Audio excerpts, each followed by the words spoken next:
Science 2 में आप सभी लोगों का एक बार फिर से मैं स्वागत करता हूं। मैं Pal Umesh Kumar from Khednagar number 1 school से। तो बच्चों, आज साइंस 2 के इस चैप्टर के अंतर्गत हम लोग चैप्टर नंबर 15 जिसका नाम है सजीवों की जीवन प्रक्रियाएं, इस चैप्टर से संबंधित जानकारी अर्जित करेंगे। बच्चों, इस चैप्टर के अंतर्गत जो टॉपिक हम कवर करने वाले हैं उसमें है तांत्रिकी नियंत्रण, जिसको कहते हैं nervous control.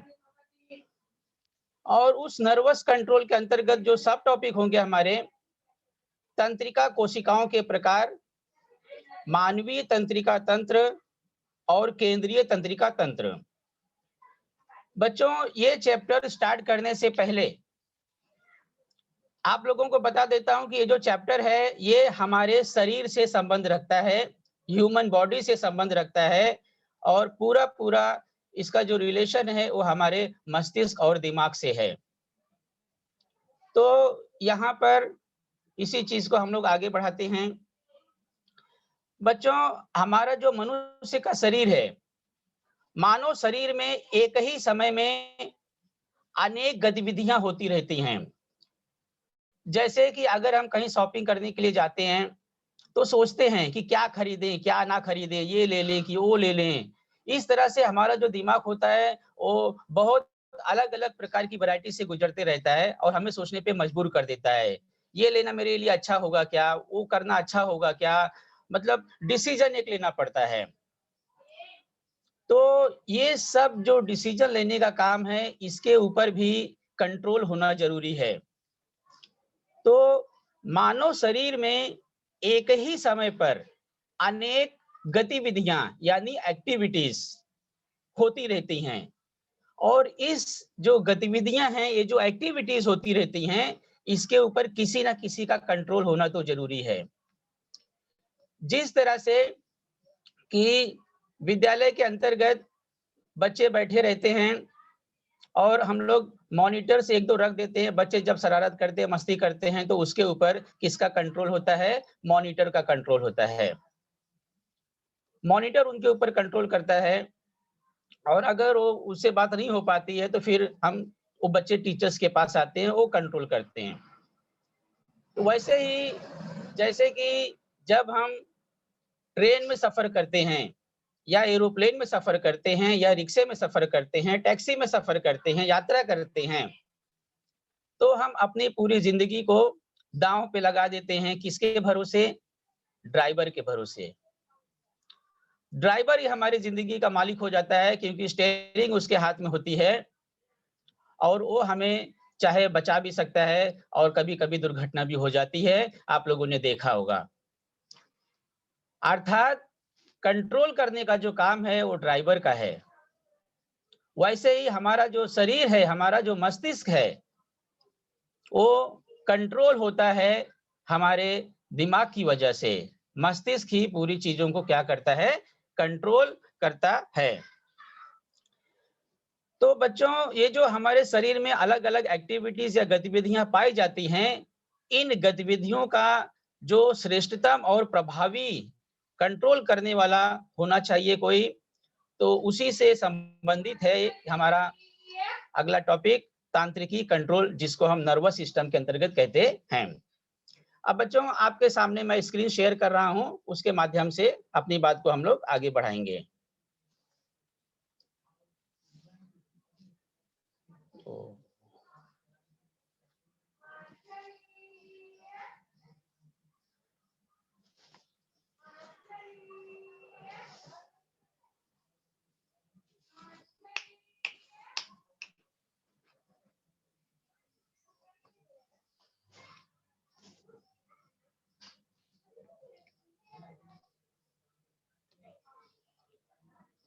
Okay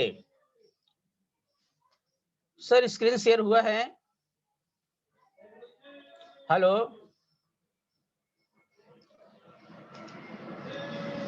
sir, screen share हुआ है क्या? Hello.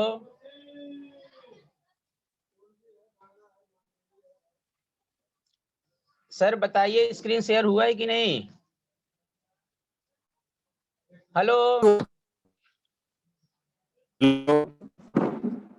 Sir, hello. Screen share sir हुआ है कि नहीं हुआ है? नहीं सर, नहीं दिख रहा है, आप ही दिख अच्छा रहे हो। अच्छा, मैं ही दिख रहा हूँ। ओके हाँ सर, ठीक है सर, 1 मिनट। थोड़ा नेटवर्क का भी प्रॉब्लम है सर एक्चुअली। हाँ सर, वो है, अब क्या करें सर, अब वो हाँ हाँ हमेशा सर, रहता वही। है लेकिन। अच्छा अच्छा ठीक है, फिर ट्राई करता हूँ एक बार। ओके ओके सर, ट्राई करिए। अब इस बार कर दिया सर। Okay sir. तो बच्चों, इस तरह से कि हमारा शरीर जो है वो किसके कंट्रोल में है? हमारे मस्तिष्क के कंट्रोल में है। तो अपने इस चैप्टर के अंतर्गत, जैसे कि आप स्क्रीन पर देख रहे हैं कि पहली स्लाइड के अंतर्गत स्क्रीन पर आप देख सकते हो। हाँ, फिर से।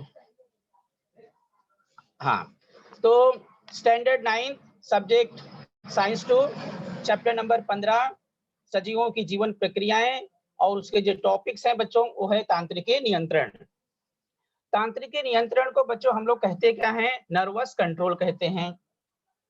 बच्चों, हम जिस पर्यावरण में रहते हैं उस पर्यावरण में सर्दी भी होती है, गर्मी भी होती है, धूप भी होती है, छांव भी होती है, क्योंकि हमारी जो पूरी जिंदगी है इन्हीं के बीच में व्यतीत होती है। क्योंकि कहीं धूप कहीं छाया, यही है जिंदगी की माया।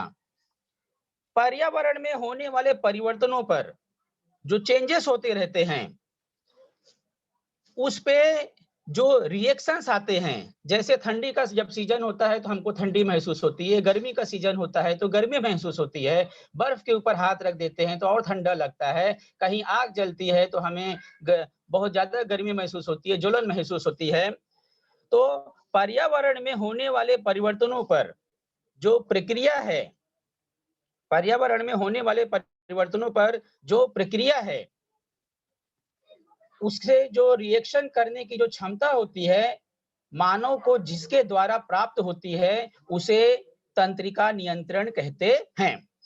तो आपको ये डेफिनेशंस को याद रखना है स्टूडेंट्स।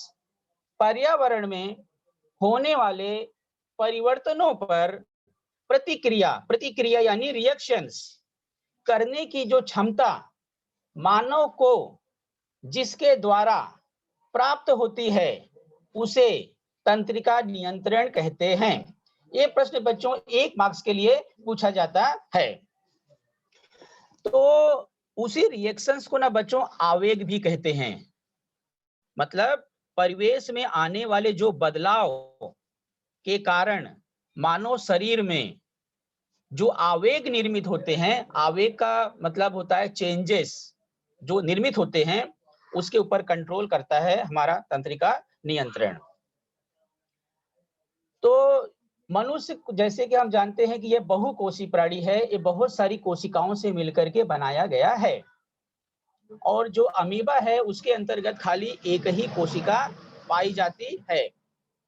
तो सभी प्राणियों में अपना कंट्रोल करने की जो है वो एक क्षमता होती है, और वो जो क्षमता है उसको कहते हैं तंत्रिका कोशिका। तंत्रिका कोशिका को इंग्लिश में हम न्यूरॉन्स कहते हैं।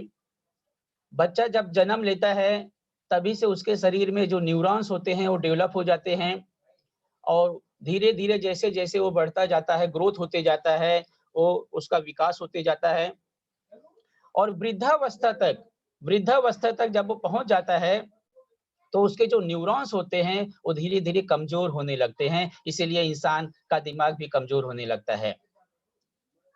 और कुछ बीमारियां ऐसी होती हैं कि जिसके अंदर न्यूरॉन अगर एक बार खत्म हो गए तो नए न्यूरॉन्स का निर्माण नहीं हो सकता है।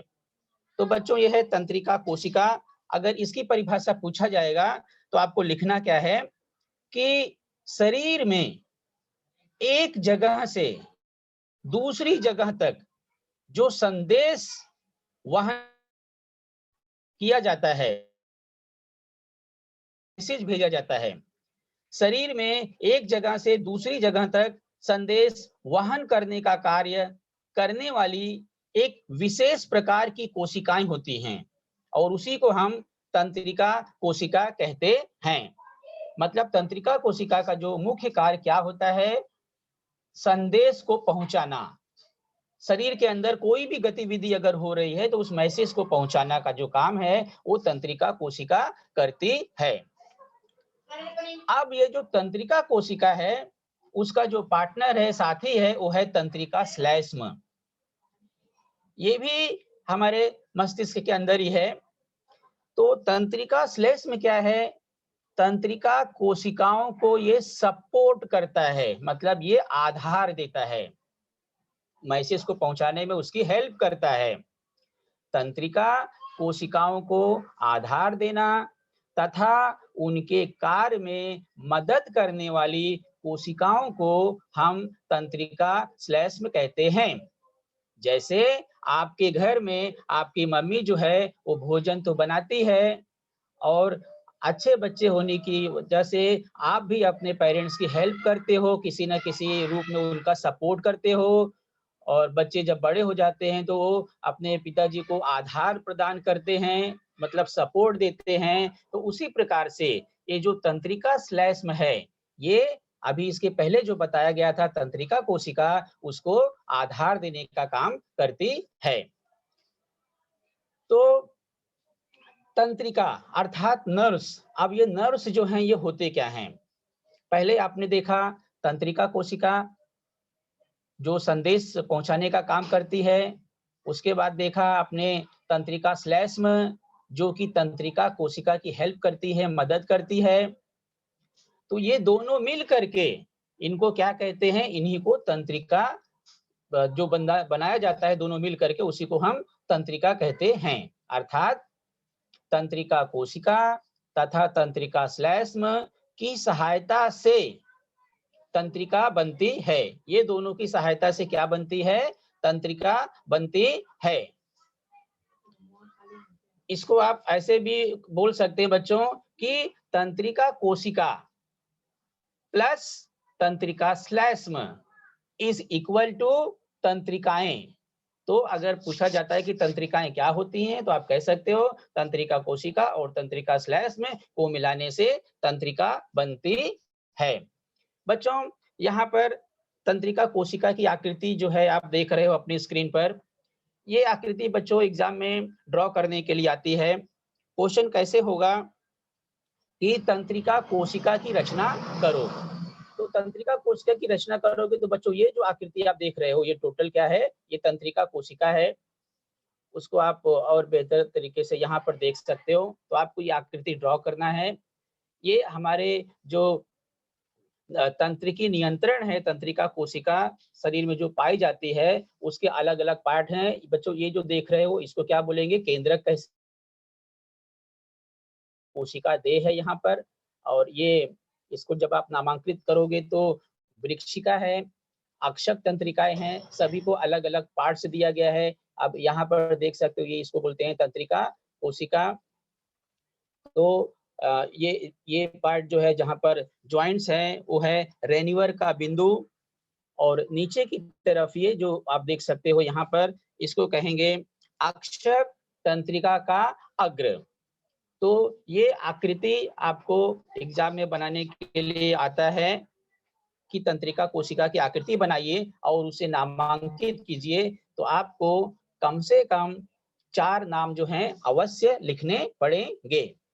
अब वही तंत्रिका कोशिका का जो ये देखो यहाँ पर अलग से दिखाया गया है कि संपर्क पूर्व तंत्रिका का जो सिरा होता है वो कैसे दिखाई देता है। इस चीज को बच्चों यहाँ पर डिटेल में जो है देखो पूरा दिखाया गया है।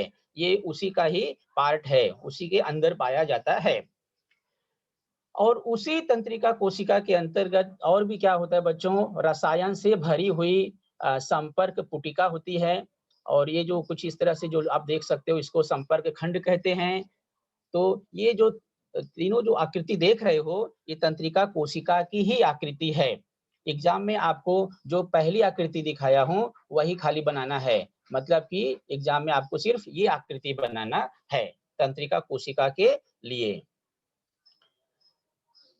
तो इस तरह से हमारी जो तंत्रिका कोशिकाएं होती हैं, वो संदेश को क्या करती हैं, पहुंचाती हैं एक जगह से दूसरी जगह तक। सर से लेकर के पैर तक शरीर में कुछ भी रिएक्शंस होते हैं, तो उसको पहुंचाने का जो कार्य है, वो हमारी तंत्रिका कोशिकाएं करती हैं। बच्चों, हमारा जो शरीर है, कुछ भी अगर होगा तो हमको पता कैसे चलता है?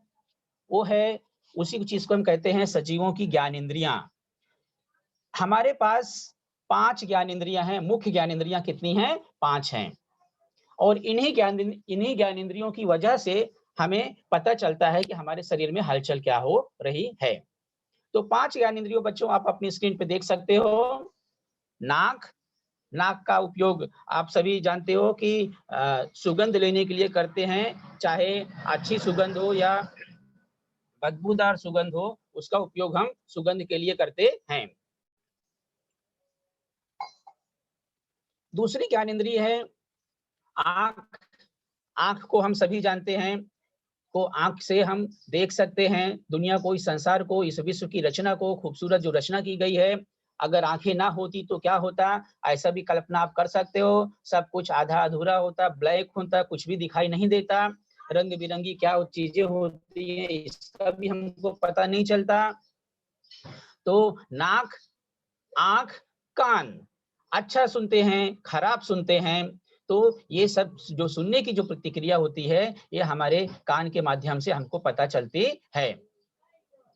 कुछ समय ऐसा भी आता है कि इंसान के कान जो हैं वो काम करना बंद कर देते हैं, वृद्धावस्था में उनको सुनाई कम देने लगता है, क्योंकि शरीर में जो चेंजेस आते रहते हैं, वो हमारे सारे जो न्यूरॉन्स होते हैं, न्यूरॉन्स वो कमज़ोर पड़ जाते हैं। इसीलिए आँखें भी कमज़ोर पड़ जाती हैं। कभी-कभी देखो दिखाई भी नहीं देता है, कई लोगों को मोतियाबिंद तक हो जाता है। तो न्यूरॉन्स कमज़ोर होने की वजह से ये सब चीज़ें होती हैं। चौथी जो ज्ञानेंद्रिय है हमारी, वो है जीभ। जीभ का उपयोग आप सभी जानते हो, जीभ को चटोरी भी कहा जा सकता है, जीवा भी कह सकते हैं, क्योंकि जीभ से आप किसी भी चीज़ का टेस्ट ले सकते हैं।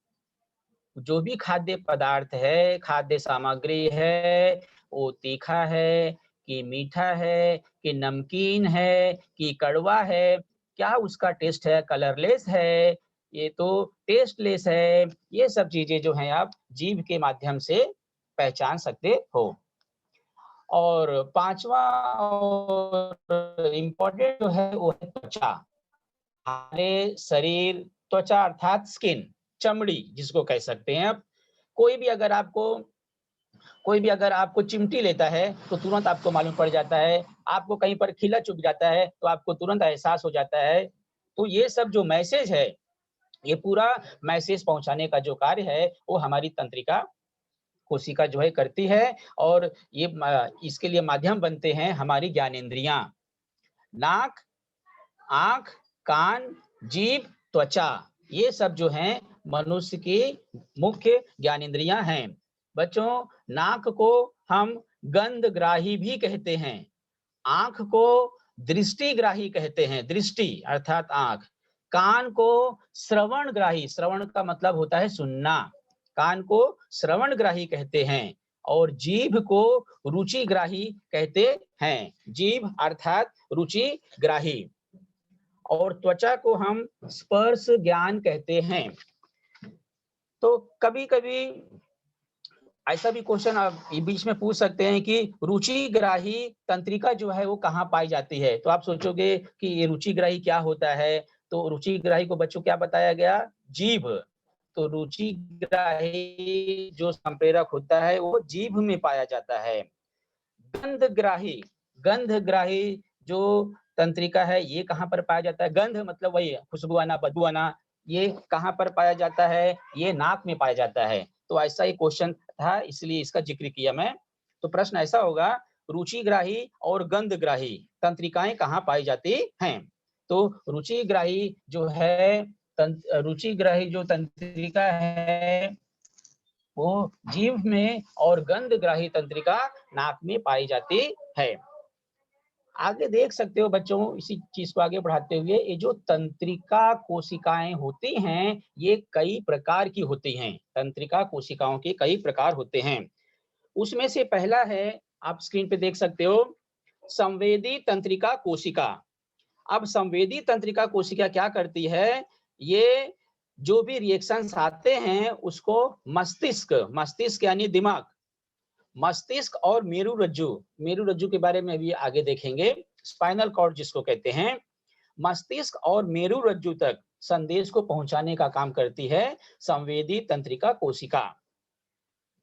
ये आपने पहला देखा यहाँ पर अभी। और दूसरा है बच्चों प्रेरक तंत्रिका कोशिका, जिसको मोटर न्यूरॉन्स कहते हैं। प्रेरक तंत्रिका कोशिकाएं जो हैं, ये किसी भी रिएक्शंस को मस्तिष्क और मेरु रज्जु से लेकर के हमारे जहां जहां हमारे शरीर में मांसपेशियां पाई जाती हैं या ग्रंथियां पाई जाती हैं, उन अंगों की ओर पहुंचा देती हैं। इसीलिए इसको प्रेरक तंत्रिका कोशिकाएं भी कहते हैं। पहले में आपने क्या देखा, उनका काम क्या है, मस्तिष्क और मेरु रज्जु तक पहुंचाना। अब प्रेरक तंत्रिका कोशिका का काम क्या है, उसके और आगे उसको ढकेलना। तीसरा है सहयोगी। इसके नाम से पता चल रहा है कि ये जो है, ये दोनों को मिलकर के क्या करती हैं, सपोर्ट करती हैं, सहयोग देती हैं। तो सहयोगी तंत्रिका कोशिका जो है, ये दोनों में सह संबंध स्थापित करने का काम करती हैं, एक दूसरे को सपोर्ट मतलब करने का काम करती हैं। तो अगर प्रश्न आएगा बच्चों की तंत्रिका कोशिकाओं के प्रकार लिखो, तो ये तीनों प्रकार जो है आपको लिख देना है, संवेदी तंत्रिका कोशिका, प्रेरक तंत्रिका कोशिका और सहयोगी तंत्रिका कोशिका। अगर इनके कार्य पूछेंगे तो इनके कार्य को चाहे आप उस तरह से लिखो, या यहाँ पर आपको एक टेबल दिख रहा है, इसमें भी सेम चीज लिखा हुआ है बच्चों कि संवेदी तंत्रिका और उसके कार्य क्या होते हैं। जो चीज अभी हम लोग डिस्कस किए वो सेम चीज बच्चों इसके अंतर्गत अवेलेबल है। तो इस प्रकार से तीनों जो कोशिकाएं हैं, इन तीनों कोशिकाओं के कार्य को हम लोग मेंशन कर सकते हैं। तो इस तरह से आप देख सकते हो क्या हुआ, अब क्या हुआ, एक मिनट से आप कोशिकाओं को देख सकते हो। तो इनके क्या क्या काम होते हैं, उसका जिक्र हम लोग यहाँ पे कर सकते हैं। अब देखते हैं बच्चों, जो इंसान का जो मानवीय तंत्रिका तंत्र, मानवीय अर्थात ह्यूमन नर्वस सिस्टम, जिसको मानवीय तंत्रिका तंत्र कहते हैं, वो कैसे दिखता है, कैसे होता है, आप इस चित्र के माध्यम से देखिए। मानवीय तंत्रिका तंत्र, इंसान बाहर से कैसा भी हो, बार बार कहता हूं, गोरा हो, काला हो, हाइट कम हो, ज्यादा हो, छोटा हो, नाटा हो, पतला हो, दुबला हो, कैसे, लेकिन अंदर से सभी व्यक्तियों की रचना होती है, कुछ इस स्ट्रक्चर से होती है। आप यहाँ पर देख सकते हो CNS का मतलब होता है सेंट्रल नर्वस सिस्टम, और वो है नर्वस सिस्टम। ये जो एरो मार्क्स के माध्यम से आप देख सकते हो, ये है पेरिफेरल नर्वस सिस्टम, और ऊपर का जो भाग है वो है सेंट्रल नर्वस सिस्टम।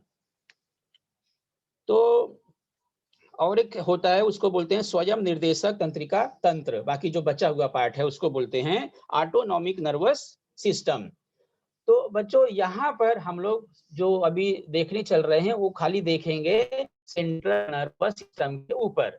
हमारे शरीर का जो पूरा कंट्रोल है हमारे मस्तिष्क पर है, तो हम अब उसी के बारे में जानकारी ग्रहण कर रहे हैं। सेंट्रल नर्वस सिस्टम जो है वो है सेंट्रल नर्वस सिस्टम के बारे में। देखिए बच्चों, यहाँ पर स्लाइड के ऊपर, स्क्रीन के ऊपर आपको मनुष्य का मस्तिष्क दिखाई दिया गया है। तो मनुष्य के मस्तिष्क को जो आप आकृति देख रहे हो उसके बारे में पहले किसी जानकारी ग्रहण कर लेते हैं कि मनुष्य का जो मस्तिष्क है वो किस तरह से होता है। मनुष्य का जो मस्तिष्क है वो क्या करता है, दिमाग को कंट्रोल करता है, पूरे शरीर को क्या करता है, नियंत्रित करता है, कंट्रोल करने का मुख्य काम करता है। और कोई भी अगर वयस्क मनुष्य है, पूरा डेवलप हो चुका है, तो किसी भी वयस्क मानव मस्तिष्क का जो वजन होता है, मानव मस्तिष्क का जो वजन होता है, जो भार होता है, मतलब एक क्वेश्चन का कभी-कभी जनरल नॉलेज में भी पूछा जाता है कि मनुष्य के मस्तिष्क का वजन लगभग कितना होता है?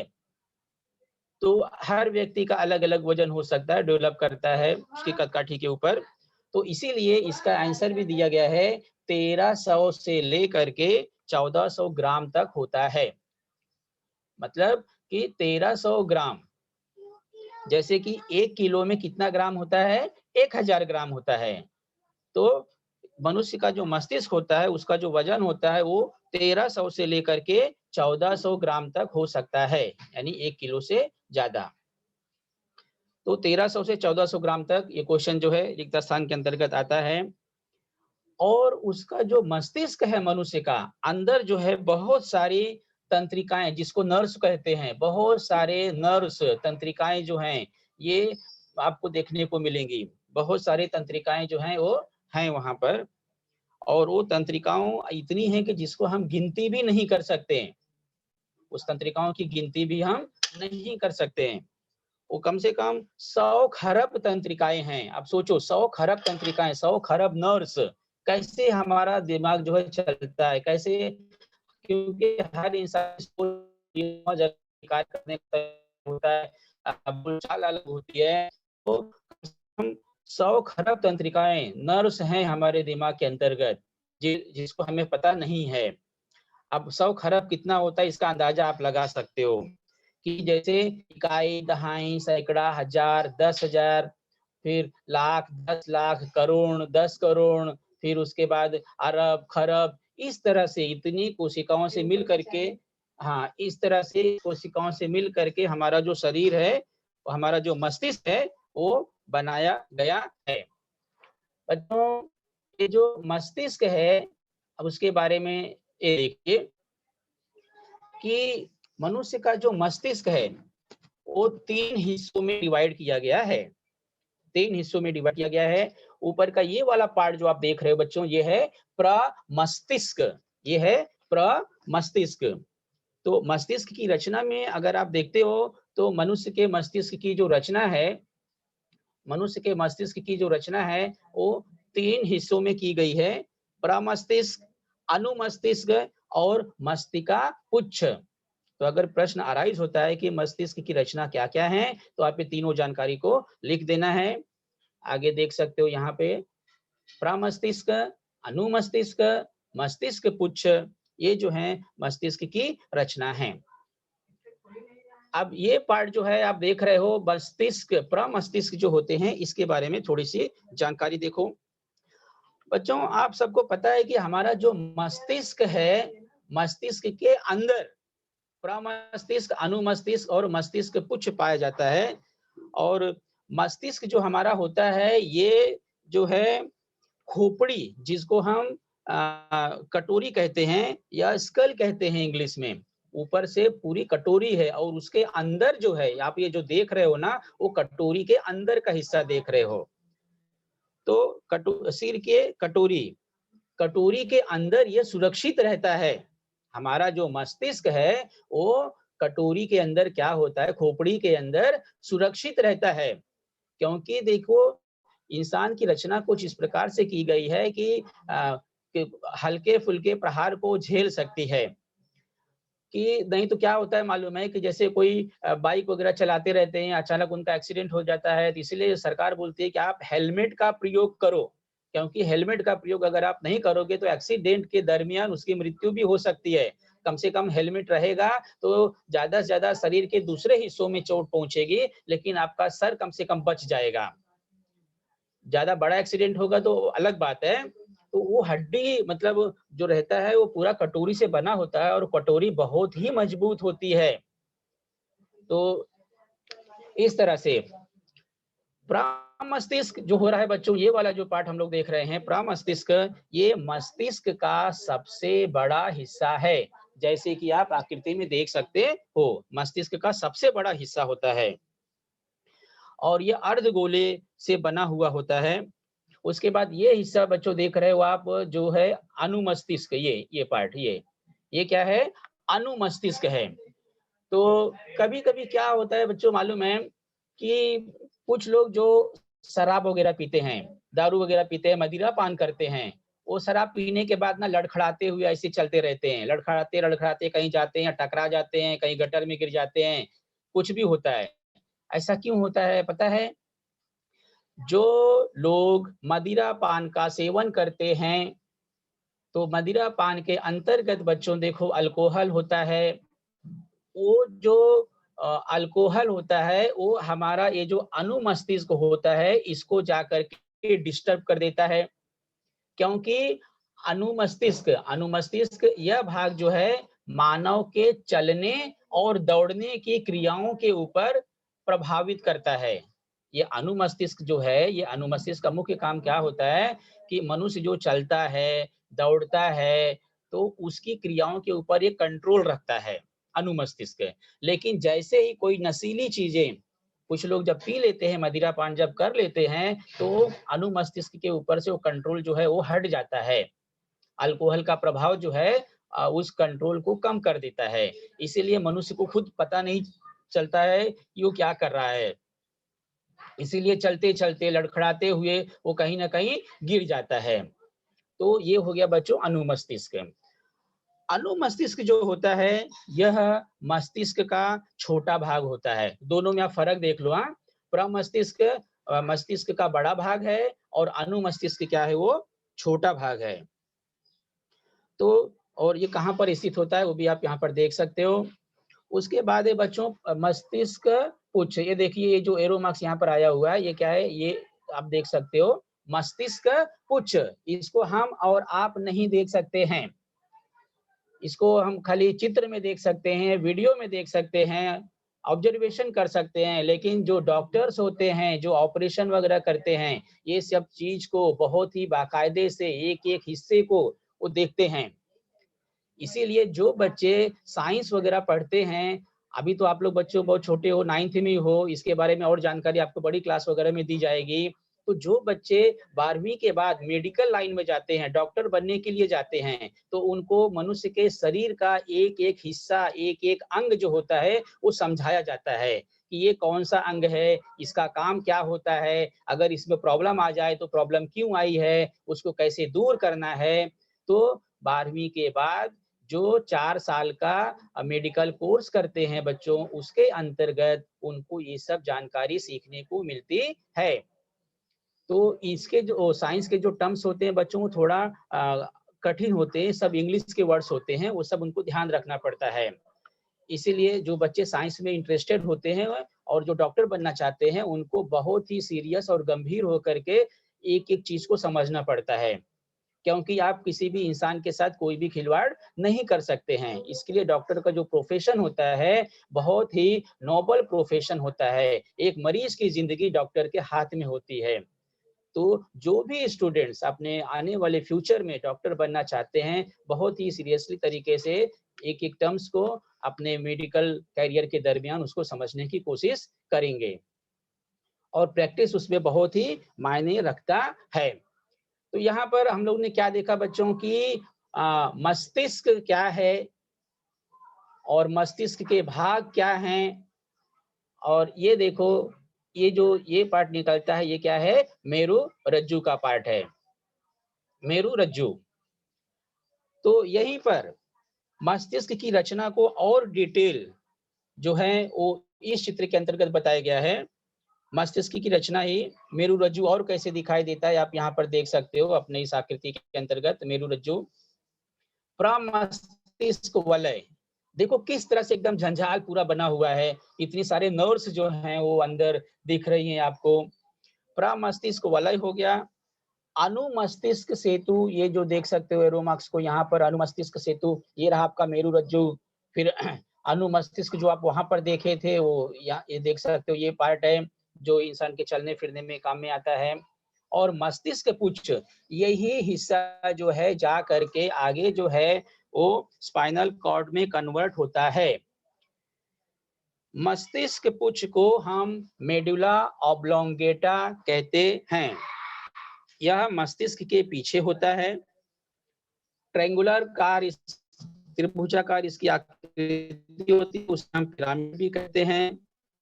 इसी यही आगे चल करके मेरु रज्जु में रूपांतरित होता है। मेरु रज्जु, जिसको इंग्लिश में हम क्या कहते हैं? स्पाइनल कॉर्ड कहते हैं। बच्चों, यहाँ पर मनुष्य का जो मस्तिष्क है, जो दिमाग है, वो 2 हिस्से बांटा गया है।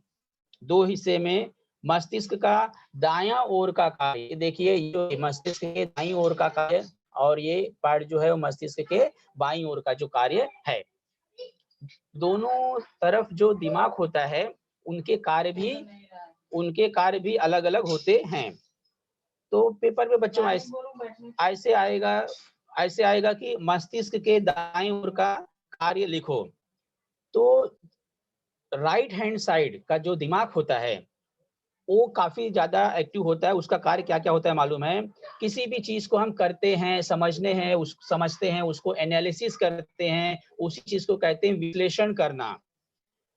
तो हमारे दिमाग में जो भी विश्लेषणात्मक विचार आते हैं, वो समझने के लिए राइट हैंड का जो दाईं तरफ का जो मस्तिष्क है वो कार्य करता है। कुछ लोग के पास ना लॉजिक बहुत अच्छा होता है। लॉजिकल किसी भी चीज़ में एक लॉजिक की तरह सोचते हैं, अच्छे निष्कर्ष कंक्लूजन पर पहुँचते हैं। उनके तार्किक विचार होते हैं। और कुछ लोगों को विज्ञान में काफ़ी इंटरेस्ट होता है या मैथ्स में या गणित में ज़्यादा इंटरेस्ट होता है। तो ये सब जो विचार हैं, ये मनुष्य का जो दाईं तरफ का मतलब राइट साइड का जो मस्तिष्क है, उसके अंतर्गत ये सब विचार आते हैं। तो इंसान के ऊपर ये डिपेंड करता है कि उसकी रुचि किस फील्ड में है, तो रुचि को ये चीज़ जो है वो दर्शाती है। तो इसीलिए कुछ लोगों का माइंड जो होता है ना बहुत ज़्यादा डेवलप होता है। कुछ लोग अ, ड्राइंग में इंटरेस्टेड होते हैं, कुछ लोग मैथ्स बहुत फास्ट या तेज़ी से कर सकते हैं और कुछ लोग भाषण या स्पीच बहुत अच्छा दे सकते हैं। तो ये सब चीज़ें जो हैं वो उनके दिमाग के ऊपर डिपेंड करती है। बच्चों, ये जो बाईं तरफ का पार्ट है, मस्तिष्क के बाईं ओर का जो दिमाग है, मस्तिष्क है, उसका क्या काम होता है? तो बच्चों, अभी मैं बात कर रहा था कि गणित में कुछ लोग बहुत अच्छे होते हैं, तो मुझे याद आ रहा है शकुंतला देवी करके एक महिला थी और उसको किसी भी प्रकार के मैथ्स के सवाल पूछे जाते थे, गुणा करो, भाग करो, 1 अंक के, 2 अंक के, 10 अंक के और बहुत भारी से भारी, टफ से टफ सवाल भी अगर मैथ्स में उसको पूछे जाते थे, तो वो चुटकी बजाते हुए उसको सॉल्व कर देती थी। पता नहीं उसके दिमाग का जो साइड था, राइट हैंड साइड कितना डेवलप था। तो ऐसे होते हैं। उनको गणितज्ञ कहते हैं। तो वो एक गणितज्ञ थे, माइंड बहुत शार्प, बहुत तेज चलता था और हमारे साइंस में भी आप देखे होंगे बच्चों कि कितने सारे साइंटिस्ट हैं, उन्होंने ये सब चीज़ों की जानकारियाँ हम तक पहुँचाई हैं रिसर्च करके, उसके बारे में पता लगा करके। तो ये सब जो एक से आप लोग को अगर समय मिले तो साइंटिस्ट की भी किताबें वगैरह आप पढ़िए, उनके दिमाग को समझने की कोशिश कीजिए। क्योंकि बच्चों देखो दिमाग सभी के पास होता है, अब उस दिमाग को कौन कितना इस्तेमाल कर रहा है, अब वो उसके ऊपर डिपेंड करता है। इसके लिए आपको एक छोटा-सा उदाहरण देता हूँ। देखो 24 घंटे आपके भी पास हैं, 24 घंटे हमारे पास भी हैं, सभी के पास 24 घंटे एक दिन में। अब उस 24 घंटे का इस्तेमाल आप कैसे कर रहे हो ना, वो आपके ऊपर डिपेंड करता है। कुछ लोग एजुकेशन को ग्रहण करने के लिए करते हैं, अच्छी स्टडी करने के लिए करते हैं, नई-नई चीज़ें सोचने के लिए करते हैं, क्रिएटिविटी कार्य करते हैं और कुछ लोग क्या करते हैं, खाली सोते रहते हैं, खाना खाते हैं, सोते हैं, दिमाग का कुछ इस्तेमाल नहीं करते हैं। दिमाग का इस्तेमाल करेंगे तो ज़्यादा से ज़्यादा मोबाइल लेकर के बैठ जाएँगे, उसमें कुछ सर्च करेंगे, चैटिंग वगैरह-वगैरह करेंगे, तो इससे दिमाग का डेवलपमेंट कैसे होगा, आप ही सोचो। तो ये दिमाग का सही उपयोग, सही दिशा में करना बहुत ज़रूरी है। हाँ, अब आते हैं लेफ्ट साइड का जो भाग है, उसका कार्य क्या होता है? ऑल राउंड डेवलपमेंट, सर्वांगीण विचार, जो मनुष्य जो सोचता है उसके जो विचार होते हैं, सर्वांगीण विचार, वो लेफ्ट हैंड साइड का जो मस्तिष्क है उसके द्वारा होता है।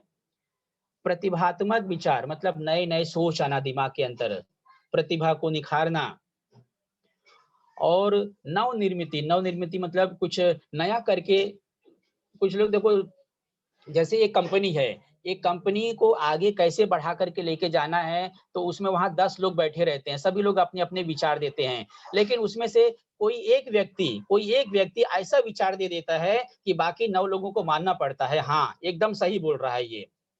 तो नव निर्मिति लेकर के आना।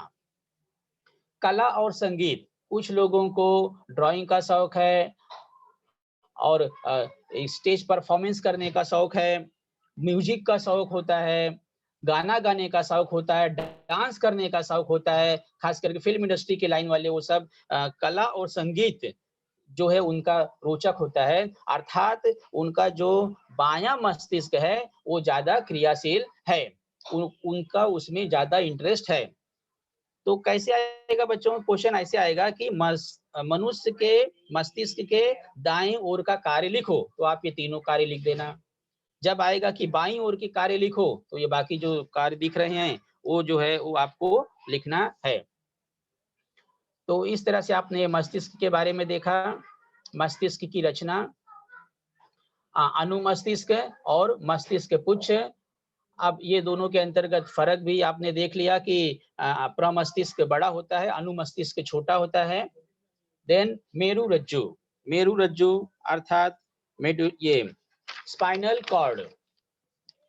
तो मेरुदंड में स्थिर रहने वाला अत्यंत महत्वपूर्ण अंग, इसका आगे तथा पीछा, अग्र यानी आगे, पश्च यानी पीछे का जो हिस्सा होता है कुछ चपटे आकार का होता है।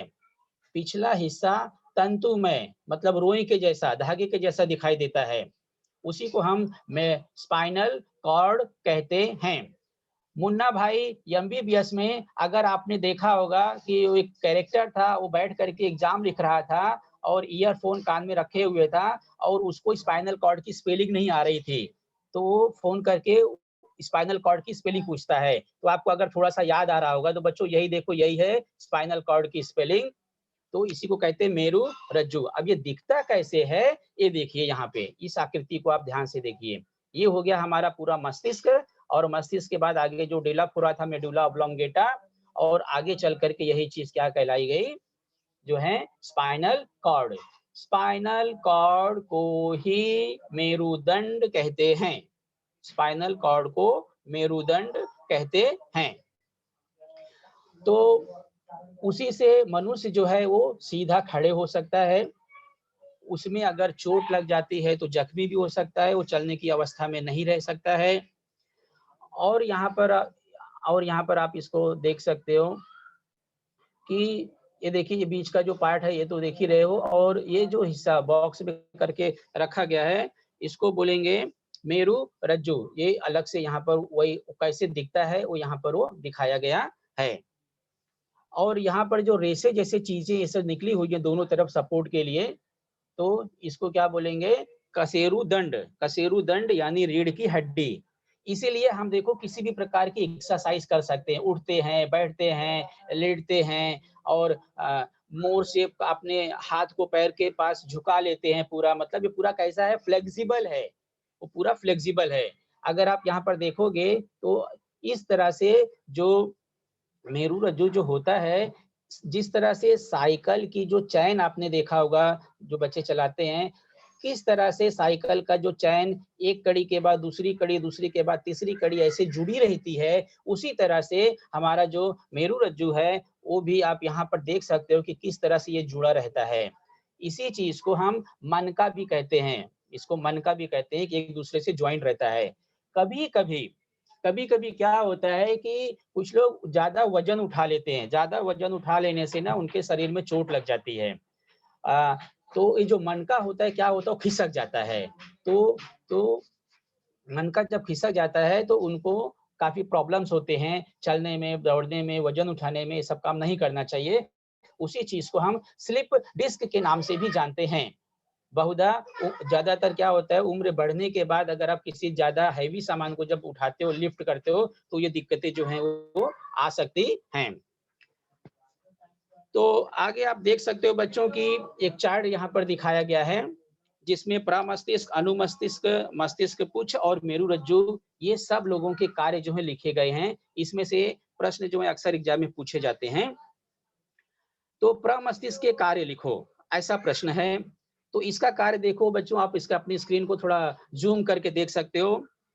आपकी जो भी इच्छा होती है, ऐच्छिक गतिविधियों के ऊपर कंट्रोल करना, कोई भी डिसीजन लेना, याददाश्त को बढ़ाना, ये सब कार्य जो है वो प्रमस्तिष्क पुच्छ, जिसको हम लंब नाड़ी कहते हैं।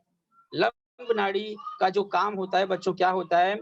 हृदय की गति, हार्ट बीट, रक्त का प्रवाह हो रहा है कि नहीं हो रहा है, सांस आ रही है, जा रही है बराबर तरह से कि नहीं हो जा रही है, आप छींक रहे हो, खांस रहे हो, ये सब के ऊपर कंट्रोल रखने का काम कौन करता है?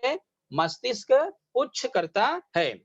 और मेरुरज्जु के बारे में तो आपको पता ही है कि मस्तिष्क से मांसपेशी और ग्रंथियों की ओर जो रिएक्शंस होते हैं उनको पहुंचाने का पूरा कार्य जो है ये मस्तिष्क करता है। तो इस तरह से हम यहाँ पर मस्तिष्क के भाग और उसके कार्य क्या-क्या होते हैं, इसके बारे में यहाँ पर हम लोगों ने बच्चों आज अध्ययन किया। और कभी भी अगर मेडुला ऑब्लोंगेटा में अगर उसको नुकसान पहुंचता है, तो उससे इंसान की मृत्यु भी हो सकती है। इसीलिए शरीर के किसी भी अंग के साथ किसी भी प्रकार का खिलवाड़ जो है वो नहीं करना चाहिए। तो मस्तिष्क इंसान का सबसे महत्वपूर्ण अंग है। ये हमारे पूरे सिस्टम को, शरीर को कंट्रोल करता है। ये सब के बारे में आज हम लोगों ने इस नर्वस कंट्रोल टॉपिक के अंतर्गत अध्ययन किया। हाँ सर। हेलो। सर, हाँ, yes hello sir. Sir. Yes actually sir. मैं बोल रहा था कि पिक उल्टा दिख। बच्चों, आज हम लोगों ने जो भी अध्ययन किया इसके बारे में आप और डिटेल्स जो हैं इसके अगले टॉपिक्स जो होंगे उसके बारे में आप सीख सकेंगे। तो take care, have a good day, thank you very much.